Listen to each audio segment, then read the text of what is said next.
Doctor Mohammad Yunus sir যদি বাংলাদেশের রাষ্ট্রপতি হন, আমি মনে করি বাংলাদেশ অনেক অনেক দূরে এগিয়ে যাবে।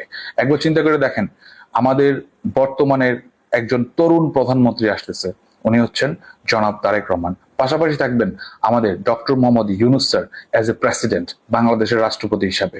তো বাংলাদেশের একটা সবচেয়ে বড় সমস্যা হচ্ছে বেকারত্ব। এখন বেকারত্বের জন্য আপনি কাকে দোষারোপ করবেন? সরকারকে?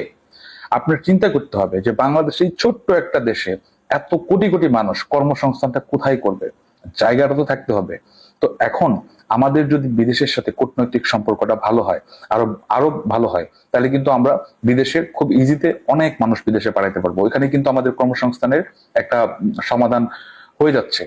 তো বাংলাদেশের, আমি মনে করি বর্তমান পরিপ্রেক্ষিতে বাংলাদেশে ডক্টর মোহাম্মদ ইউনূস স্যার, তার থেকে বেটার কোনো চয়েস হইতেই পারে না। উনি যদি বাংলাদেশের রাষ্ট্রপতি হন, বিদেশের সাথে আমাদের কূটনৈতিক সম্পর্ক আরো বৃদ্ধি পাবে, বাংলাদেশের বেকারত্ব দূর হবে এবং বাংলাদেশের পরিবর্তন হবে। পরিবর্তনটা আমাদেরই করতে হবে। আপনি যদি আমার সাথে একমত হন, আপনি যদি চান যে বাংলাদেশে ডক্টর মোহাম্মদ ইউনূস স্যারকে রাষ্ট্রপতি বানানো হোক, তাহলে আপনি ভিডিওটা শেয়ার করবেন। শেয়ার করে আপনি সচেতন নাগরিক এবং আপনি কোনো দলের চামচা না, কোনো দলের গোলাম না, এটাও আপনি পরিষ্কার করবেন। কারণ আপনি জানেন, আমিও জানি যে ডক্টর মোহাম্মদ ইউনূস স্যার, ওনার বর্তমান সময়ে কিন্তু এখনো পর্যন্ত ওনার নামে কোনো বড় কোনো স্ক্যান্ডাল নাই যে উনি বিলিয়ন ডলার আমাদের দেশ থেকে পাচার করে ফেলছে বা কোনো কিছু। তো ওনার মতো একজন ব্যক্তিত্ব যদি বাংলাদেশের রাষ্ট্রপতি হন এবং 5টা বছর কাজ করতে পারেন, আমি মনে করি বাংলাদেশ অনেক অনেক অনেক দূরে এগিয়ে যাবে।